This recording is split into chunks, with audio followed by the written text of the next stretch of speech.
On the 4th of September, 476, a Germanic officer named Odoacer walked into the palace at Ravenna and told a teenage boy named Romulus Augustulus that he no longer had a job. There was no siege that day. There was no burning city, no legion cut down in the field, no dramatic last stand.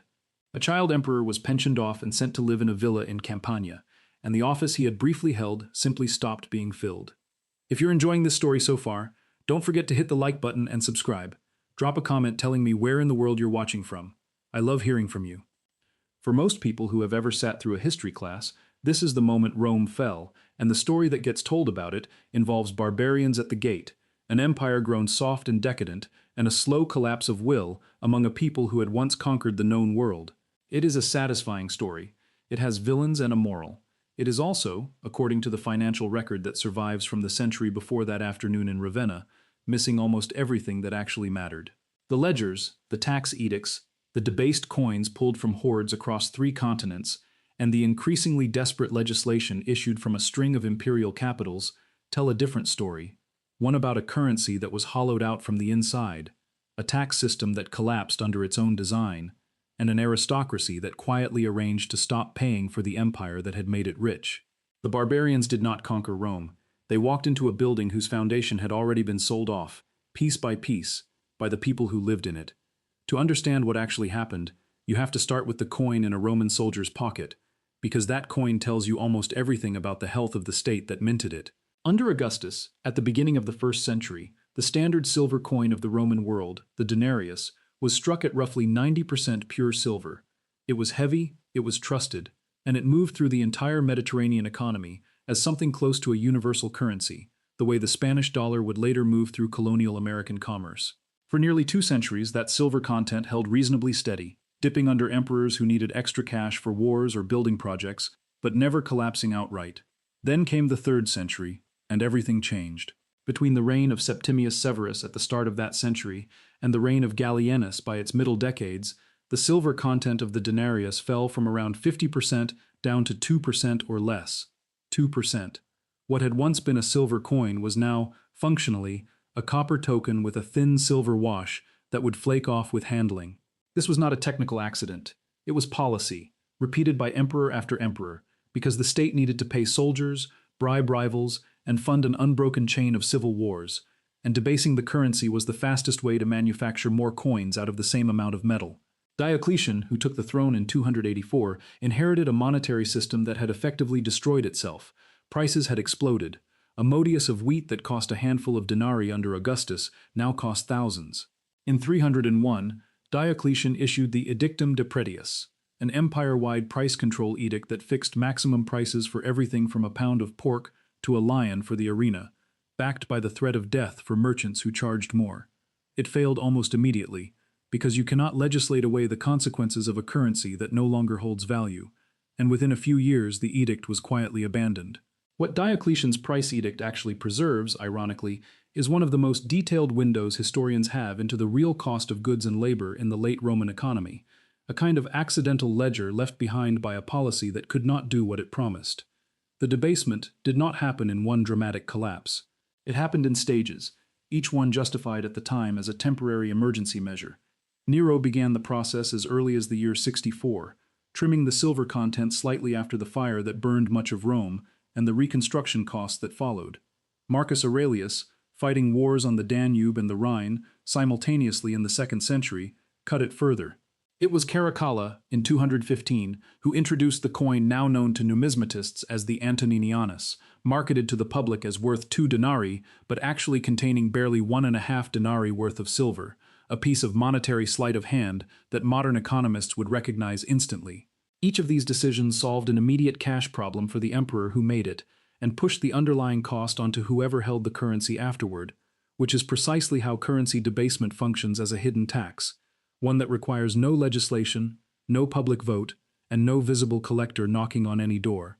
By the time Gallienus ruled in the 12 years leading up to 268, the Antoninianus had degraded into what modern collectors sometimes call, with a certain dark humor, a billion coin, a copper disc dipped briefly in a silver wash that would rub off within weeks of circulation.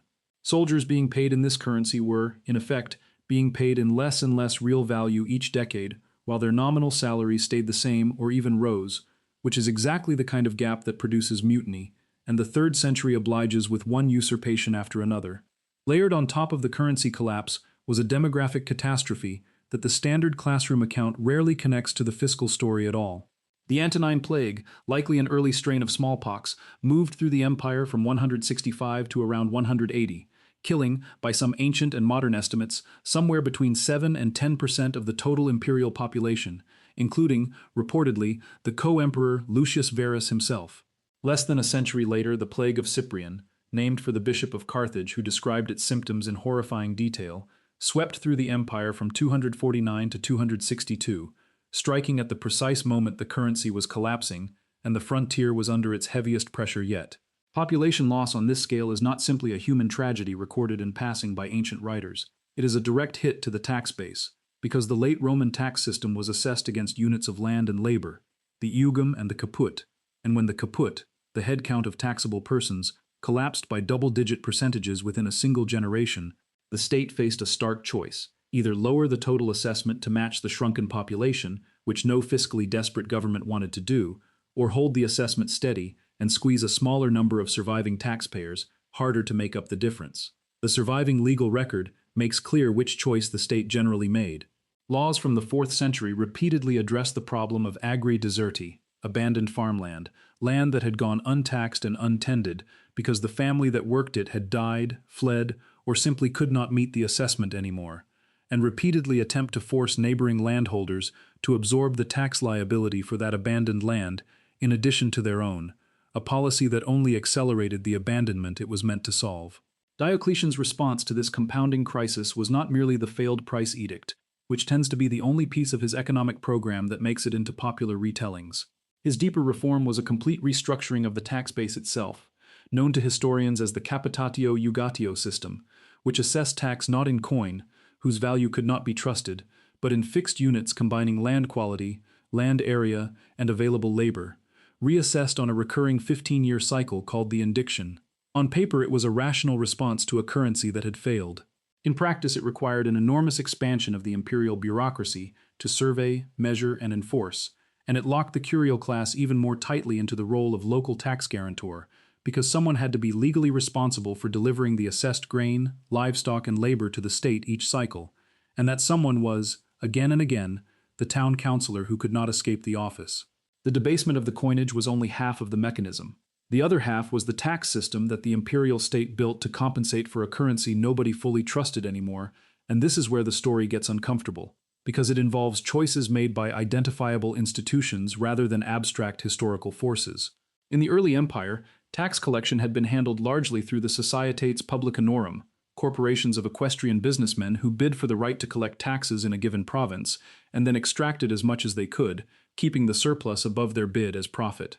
It was a system built for abuse, and provincial complaints about publican extortion fill the surviving legal and rhetorical record from Cicero onward. By the time of the later empire, this system had been replaced by something in some ways more brutal, because it was more personal. Local town councils, the Curiales, the propertied middle class of the Roman world, were made collectively and individually liable for the full tax assessment of their district. If the harvest failed, if peasants fled the land, if the assessment had been set too high, the Curiales had to make up the shortfall out of their own pockets. This was not a minor administrative detail. It was the load-bearing wall of late Roman fiscal policy, and it crushed the exact class of people who had once formed the backbone of civic life in the Roman world. What the ledger shows, when you look at the surviving legal codes rather than the literary sources, is a multi-generational effort by that same curial class to escape the trap the state had built for them, and an equally persistent effort by the state to stop them from escaping. The Theodosian Code, compiled in the 430s but drawing on legislation stretching back a century earlier, contains an extraordinary volume of laws whose entire purpose is preventing Curiales from fleeing their obligations. Laws forbidding Curiales from joining the clergy without permission, because the church offered an exemption from curial duty. Laws forbidding them from enlisting in the army, for the same reason. Laws forbidding them from moving to the imperial civil service, from taking refuge on the estates of senators, from simply abandoning their property and disappearing into the countryside. Constantine issued such a law. So did Constantius. So did Valentinian, and Valens, and Theodosius, generation after generation of emperors legislating against the same hemorrhage, which tells you more clearly than any single document could, that the hemorrhage never stopped. The curial class was being taxed out of existence, and every avenue that offered escape from the eventual senatorial class, an entirely different fiscal universe, one where landholding above a certain scale came bundled with exemptions, patronage networks, and the political leverage to have your assessment quietly reduced or deferred, was tightly and repeatedly closed off by decree.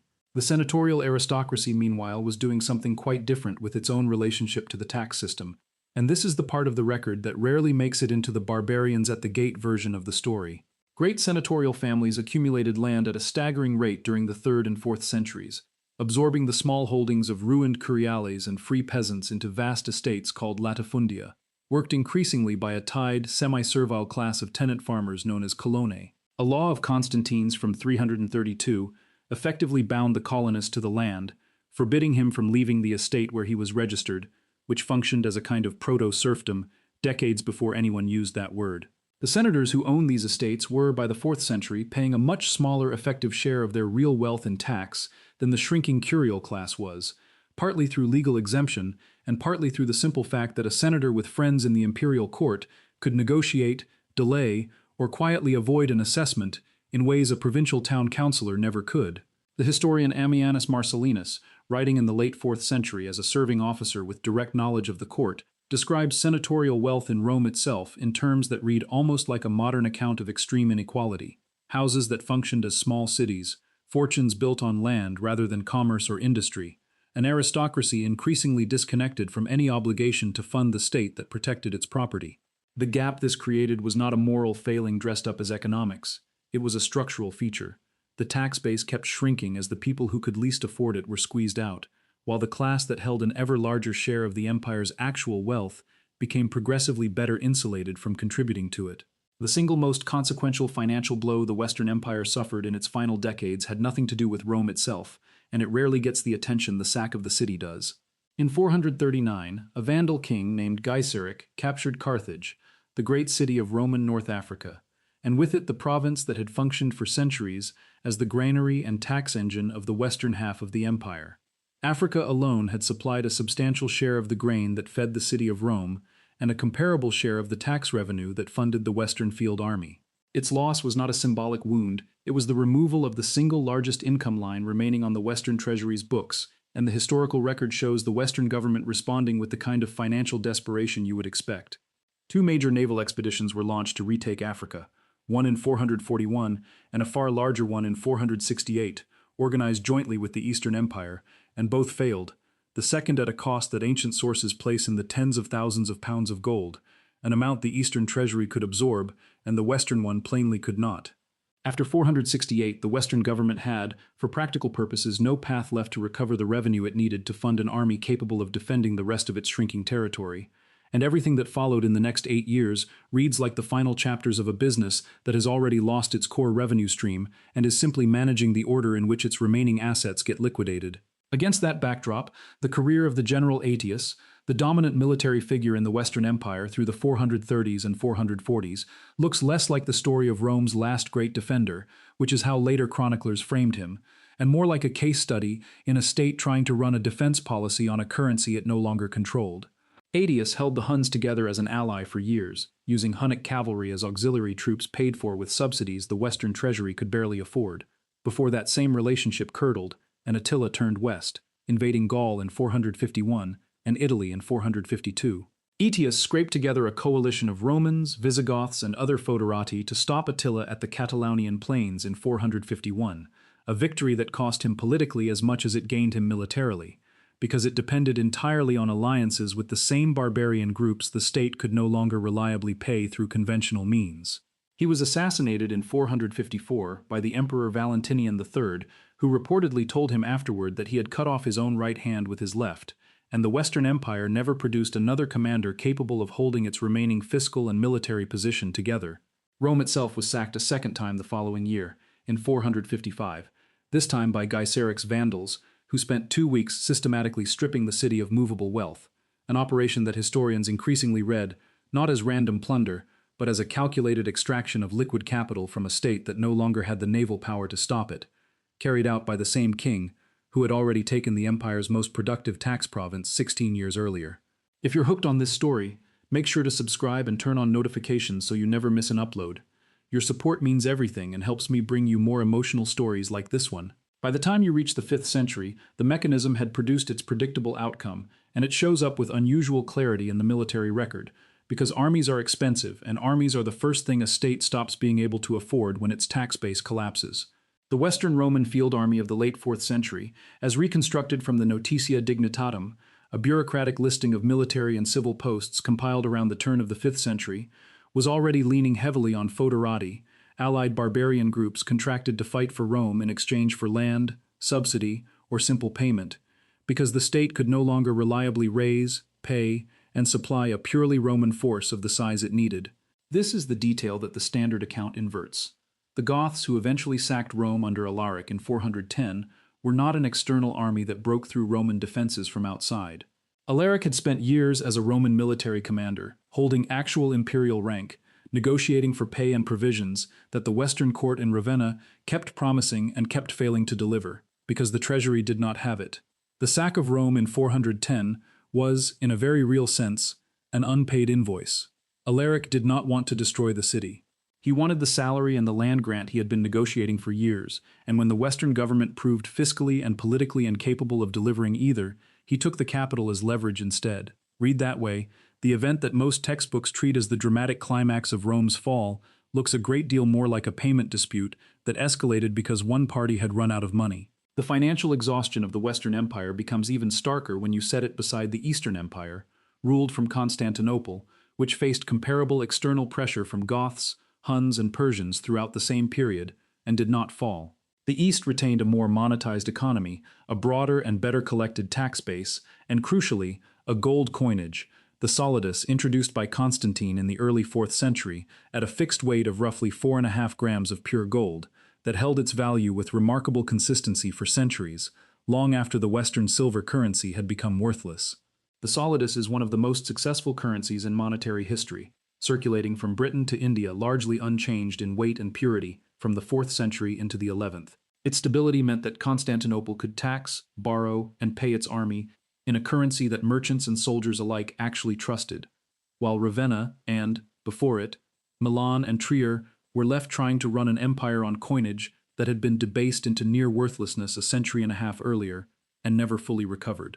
When the historian Priscus visited the court of Attila the Hun in the 440s as part of a Byzantine embassy, he recorded, almost in passing, that the Huns were being paid an annual tribute in Roman gold, thousands of pounds of it, extracted from an eastern treasury that could still afford to buy peace on its frontier.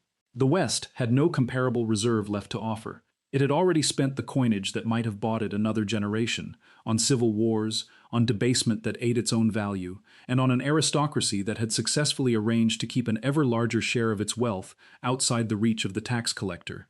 The admission that this financial exhaustion, rather than simple military defeat, lay at the center of the Western collapse, did not come from Odoacer's generation. It came later, and it came from people with every institutional incentive to tell the flattering version of the story instead. Salvian of Marseille, a Christian priest writing in the 440s, just decades before the Western Empire's final dissolution, produced a text called De Gubernatione Dei that reads less like a sermon and more like a forensic account of fiscal collapse from someone watching it happen. Salvian describes Roman provincials in Gaul and Spain actively welcoming barbarian rule, not because they preferred foreign domination in the abstract, but because the tax burden and corruption of the late Roman administration had become so crushing that living under the Goths or Vandals represented, in his words, a kind of freedom by comparison. He describes Curiales fleeing to barbarian territory specifically to escape Roman tax assessors. He describes rich men manipulating the assessment process to shift their burden onto the poor. This is not the account of a hostile outsider. Salvian was a Roman citizen, a Christian cleric writing for a Roman Christian audience, and his testimony survives specifically because the Church preserved it, even though it directly contradicts the narrative of noble Roman resistance against barbarian aggression that later chroniclers preferred. It sat in monastic libraries for centuries, read as a moral tract about sin rather than what it also is, a contemporary financial autopsy of a state that had taxed its own citizens into welcoming its replacement. One emperor did try to address the underlying mechanism directly, and his fate is its own kind of evidence. Majorian, who ruled the Western Empire from 457 to 461, issued a series of laws attacking exactly the abuses described here, ordering that abandoned agricultural land be reassessed rather than dumped onto neighboring taxpayers, cracking down on corrupt tax assessors who inflated valuations for personal profit, and restricting the ability of powerful landowners to seize curial property and absorb it tax-free into their own exempt estates. His novel 6, issued in 458, reads as a direct indictment of the senatorial practices described earlier in this record, complaining openly that the rich were shifting their burdens onto the weak, and that entire towns had been ruined by the men appointed to protect them. Majorian was deposed and executed in 461, only a few years after issuing these reforms, by his own military commander Ricimer, who was himself deeply enmeshed in the patronage networks of the same senatorial class Majorian's laws had targeted. No Western emperor after him attempted anything comparable. The lesson the political class seems to have drawn from Majorian's brief reign was not that the tax system needed fixing. It was that fixing it was politically fatal, and the 15 years between his death and Odoacer's arrival in Ravenna were spent, financially speaking, coasting on a structure that everyone with access to the ledgers already understood could not hold. Salvian was not the only near contemporary to make this connection explicit. Zosimus, a Greek pagan historian writing in Constantinople around the turn of the 6th century, produced a work called The New History that is often dismissed by later Christian chroniclers, precisely because it blamed the fall of the West on institutional and fiscal failure rather than moral or religious decline, a framing that did not suit the church historians who came after him and shaped which sources got copied and preserved through the medieval period. Zosimus describes tax officials extracting payment from the poor with a severity he compares directly to torture, and he places significant blame on the financial exhaustion of the state apparatus rather than on any single battlefield defeat. That his account survives at all, in a single fragmentary manuscript tradition, while the more flattering narratives of Roman military virtue were copied and recopied across 1,000 years of monasteries, tells you something about which version of the story institutions with an interest in Rome's legacy preferred to keep in circulation. The gap between what a handful of contemporary observers described and what became the dominant popular narrative did not close because new evidence discredited Salvian or Zosimus.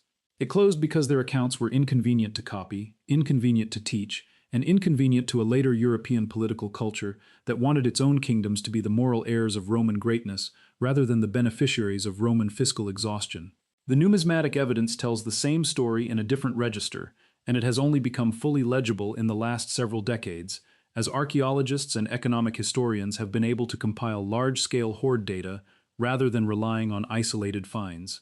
Coin hoards from Britain, Gaul, and Italy in the early 5th century show a marked contraction in circulating currency, fewer coins minted, fewer coins moving through everyday transactions, a monetized economy visibly shrinking back towards something closer to barter and payment in kind, decades before the political endpoint in 476. Brian Ward Perkins, whose archaeological survey of the period draws on pottery distribution, building quality, and coin circulation across the former Western provinces, has documented what he describes as a genuine collapse in material complexity following the 5th century, roof tiles disappearing from ordinary buildings, pottery quality and distribution collapsing to levels not seen since before the Roman conquest, a contraction so severe it left a visible mark in the archaeological layer itself. That collapse in the physical record is the ledger closing. It is what happens after a currency has been debased past the point of usefulness, after a tax system has driven its most productive class into flight or servitude, and after an aristocracy has successfully insulated its own wealth from the obligations that once bound it to the state. The long consequence of that mechanism did not end at Ravenna in 476. The fragmented successor kingdoms that emerged across the former Western provinces, Visigothic Spain, Vandal North Africa, Frankish Gaul, inherited fiscal systems that were, in most cases, simplified and localized versions of the very Roman apparatus that had just failed. Land-based wealth concentrated among a narrow aristocracy, a tax base too thin to support the kind of centralized standing army and bureaucracy that Rome at its height had maintained. The great estates did not disappear when the empire that had produced them did. They became the manorial economy of the early medieval world, the direct institutional ancestor of European feudalism, in which land tenure, personal obligation, and local lordship replaced the tax and currency architecture of a unified state. The senatorial families who had spent the 4th and 5th centuries converting movable, taxable wealth into fixed, defensible landholdings turned out, in retrospect, to have made a shrewd multi-generational bet. Many of the great landholding families of Gaul and Italy survived the political collapse of the Western Empire with their estates intact, simply switching allegiance to whichever Gothic or Frankish king now controlled the region, because land, unlike a state salary paid in debased coin, does not evaporate when the government issuing the coin disappears. The empire fell. Its aristocracy, broadly speaking, did not, at least not in the sense of losing the wealth it had spent 2 centuries quietly shielding from the tax collector. The transition from Roman tax state to medieval manorial economy was not instantaneous, and it did not happen the same way in every former province, but the direction of travel was consistent almost everywhere the Western administration withdrew. Centralized coinage, when it survived at all, was reissued in smaller, more localized, and progressively less standardized forms by the successor kingdoms, none of which could replicate the scale or reach of even the debased late imperial currency, let alone the stability of the Eastern solidus. Tax collection, where it persisted, increasingly took the form of direct render in kind, owed by a tenant to a local lord rather than by a citizen to a distant treasury, because the administrative apparatus needed to assess, transport, and monetize taxes across long distances had simply ceased to exist in most of the former Western provinces within a couple of generations of 476.